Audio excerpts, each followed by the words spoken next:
wheel bearings went out on my way back from hunting. It's a good thing I made it back. I have to change the wheel bearing hub assembly, and I'm going to do it like step-by-step procedures, make it simple. First, break all the lug nuts loose, jack it up and support it. So as you can see, I had a hard time because of the angle of the truck getting it underneath there. So I just jacked it up a little bit, put some support underneath it, and I'm going to raise it up another couple inches so I have room to work. Okay, now I've got it supported, it's snug underneath there. I'm going to lower the jack down on top of it to take the weight off of it.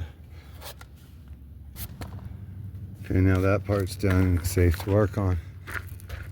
Now come over here.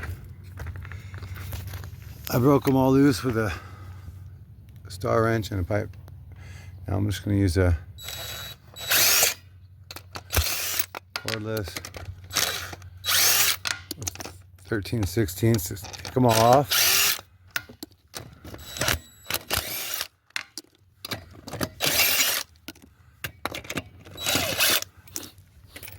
All right, just remove the wheel, see what next. Okay, so what we have is we have to remove this bolt here and the lower one down in here that hold, I don't know if you can see that one here, that hold that brake assembly or the brake caliper, this part on. I'm going to take those off right now. Okay, I just broke those loose. They weren't very easy. I had to use this pry bar and a breaker pipe on top of that. And I'm going to turn the wheel a little bit so I can get the screw gun in there to use.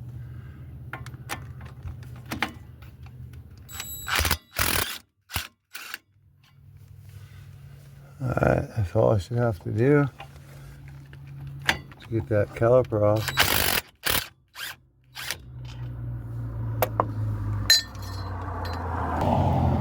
Oh, I forgot one thing.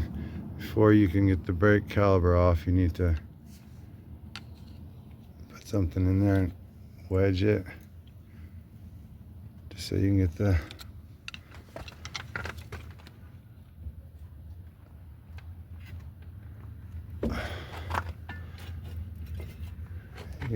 calipers loose because they're under pressure. That way you can slide it all off. Okay, so what I did was I took a piece of wire and I just strapped it up to the upper A arm through the top bolt hole. I got the whole brake caliper here. You can now look at the brake pads and inspect them. These ones got a lot of meat on them still, so they're good. But as you can see,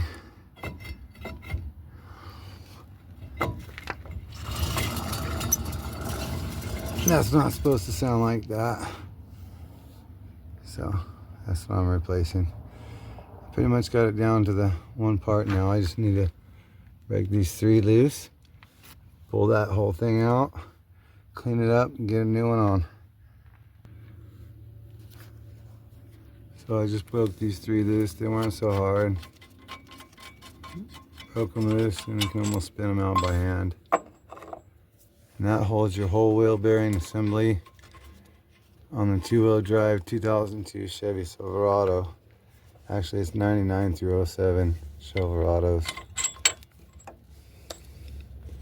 That holds the whole thing on. Now I just gotta tap it out if it don't just fall out.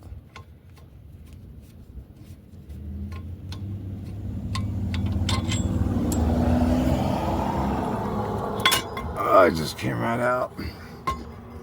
Now I gotta figure out how to disconnect this. I think you disconnect it right up in there. Pull it on out. Let's go get it. And we got it ordered. Okay, once you got the new one, all you gotta do is put it back together. There's 3 bolts right there. You gotta get the new clip through here, get that tight on this side before you tighten them up. And then you can reroute that thing.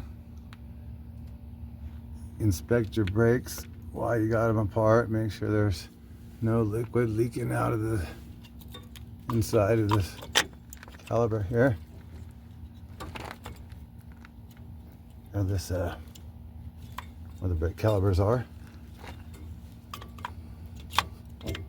Anyways, just take those out and look inside there and make sure there's no liquid leaking out. And then you just put it all back together. You got the 3 bolts there. You got 2 bolts that go here, holding this thing on. Put your wheel back on. Tighten everything up. Check with your book. Check the torque specs. I think these aren't that much, like 40 or 60 pounds, but these right here are like a lot. I think they're like 120. I gotta check. Okay, I just checked. These 3 are 133 pound torque. These 2 are 129 pounds torque. Then once you got everything torqued down right there, just make sure it spins freely. Not making any grinding noises. The brakes are a little tight on it still, but it's good.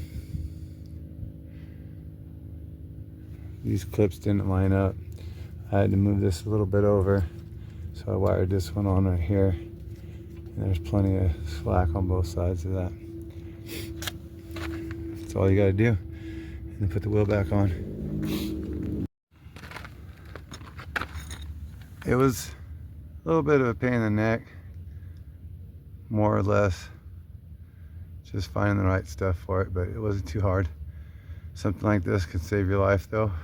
Like I was out there hunting, had this gone out while I was hunting. There was nobody out there to get a ride from. I could have been 40 miles in the middle of nowhere.